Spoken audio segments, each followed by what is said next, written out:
She sighed and said, "Turn me over to the Emir if you wish.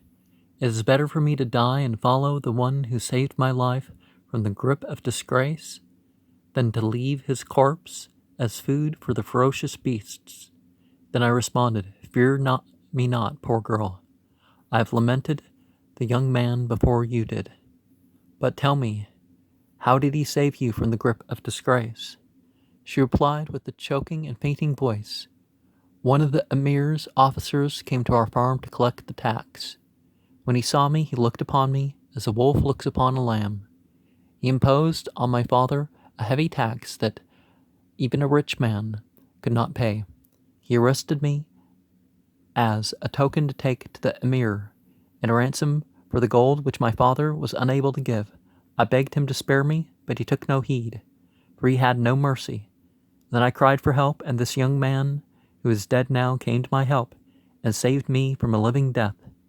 The officer attempted to kill him, but this man took an old sword that was hanging on the wall of our home and stabbed him. He did not run away like a criminal, but stood by the dead officer until the law came and took him into custody." A lot of people abuse their office. Having uttered these words, which would make any human heart bleed with sorrow, she turned her face and walked away. In a few moments I saw a youth coming and hiding his face with a cloak. As he approached the corpse of the adulteress, he took off the garment and placed it upon her naked body. Then he drew a dagger from underneath the cloak and dug a pit in which he placed the dead girl with tenderness and care, and covered her with earth upon which he poured his tears. When he finished his task, he plucked some flowers and placed them reverently upon the grave. As he started to leave, I halted him, saying, "What kin are you to this adulteress? What prompted you to endanger your life by coming here to protect her naked body from the ferocious beasts?" When he stared at me, his sorrowful eyes bespoke his misery, and he said, "I am the unfortunate man for whose love she was stoned. I loved her, and she loved me since childhood. We grew together. Love, whom we served and revered, was the Lord of our hearts. Love joined both of us and embraced our souls. One day, I absented myself from the city, and upon my return I discovered that her father obliged her to marry a man she did not love. In actual Islamic society, there is no such thing as a forced marriage. If it's heard that such a thing happens, at the very least it's annulled by the politicians. Or the clerics are given the authority to do that too.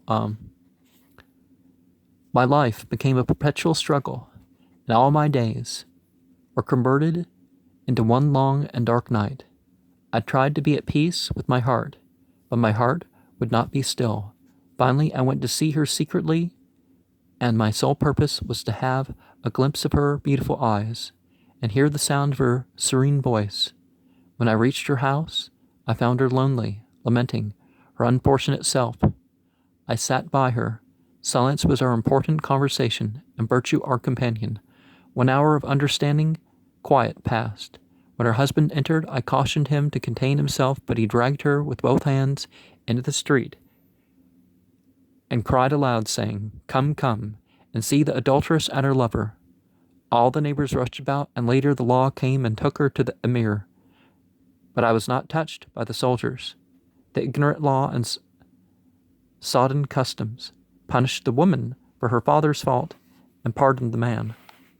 Having thus spoken, the man turned toward the city, while I remained pondering the corpse of the thief hanging in that lofty tree, and moving slightly every time the wind shook the branches, waiting for someone to bring him down and stretch him upon the bosom of the earth, inside the defender of honor and martyr of love. An hour later, a frail and wretched woman appeared, crying. she stood before the hanged man and prayed reverently. Then she struggled up into the tree and gnawed with her teeth on the linen rope until it broke and the dead fell onto the ground like a huge wet cloth. Whereupon she came down, dug a grave, and buried the thief by the side of the other two victims. After covering him with earth, she took 2 pieces of wood and fashioned a cross and placed it over the head. When she turned her face to the city and started to depart, I stopped her, saying, "What incited you to come and bury this thief?" She looked at me miserably and said, "He is my faithful husband and merciful companion. He is the father of my children, 5 young ones starving to death. The oldest is 8 years of age, and the youngest is still nursing. My husband was not a thief, but a farmer, working in the monastery's land, making our living on what little food the priests and monks gave him when he returned home at eventide. He had been farming for them since he was young, and when he became weak, they dismissed him, advising him to go back home and send his children to take his place as soon as they grew older. He begged them in the name of Jesus and the angels of heaven to let him stay, but they took no heed to his plea. They had no mercy on him, nor on his starving children, who were helplessly crying for food. He went to the city seeking employment, but in vain, for the rich did not employ except the strong and the healthy.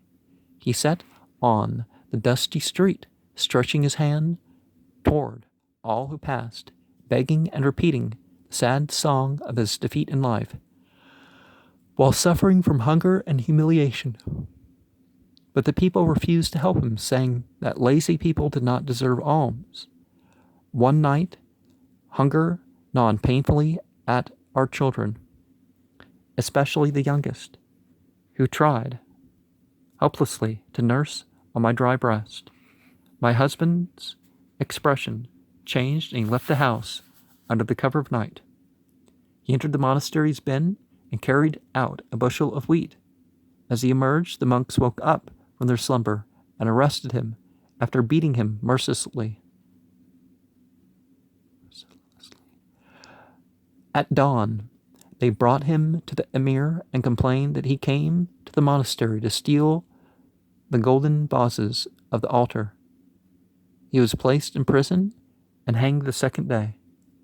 He was trying to fill the stomachs of his little hungry ones with the wheat he had raised by his own labor, but the emir killed him and used his flesh as food to fill the stomachs of the birds and the beasts.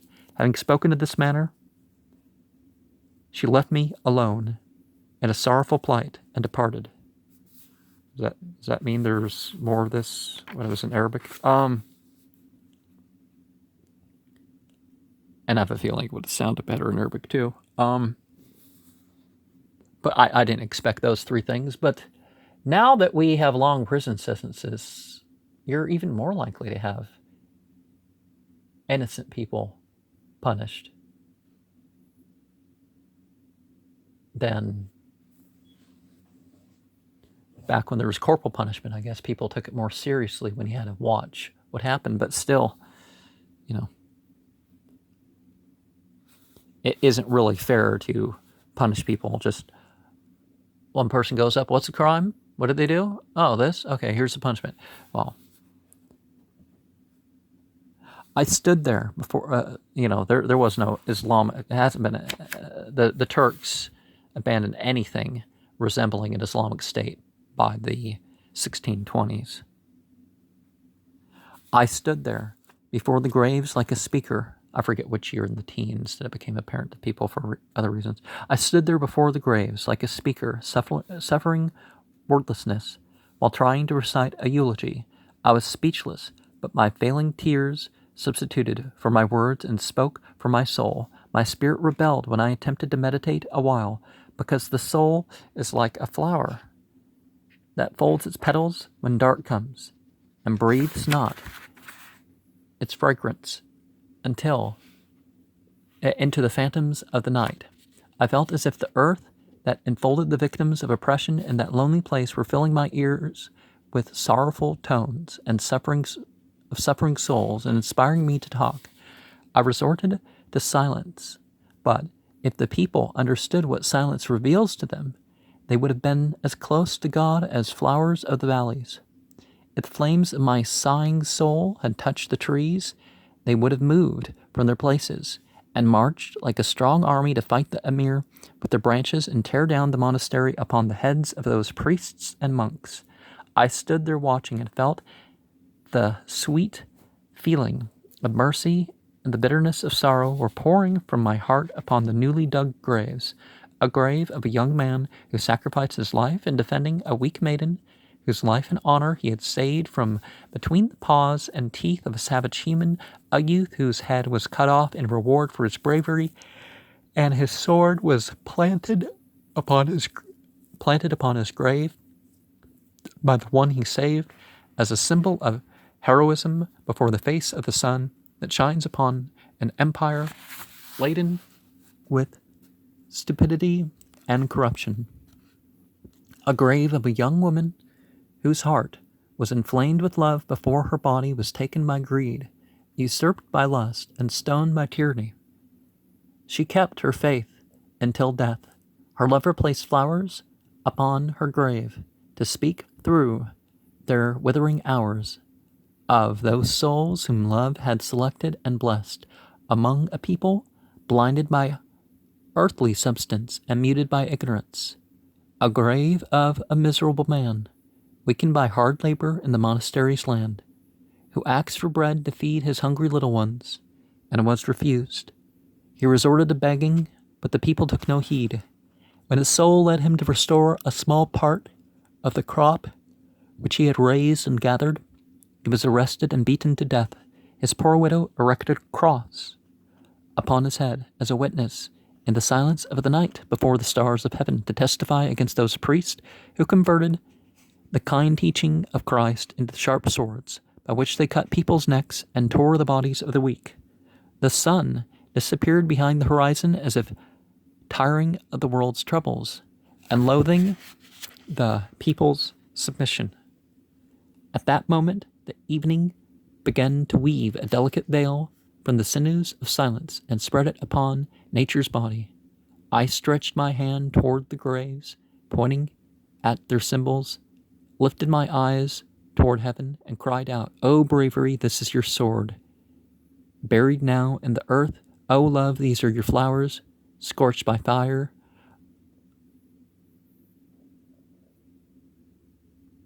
And he cried out to Jesus, saying that it was as if it was his cross submerged in the obscurity of the night.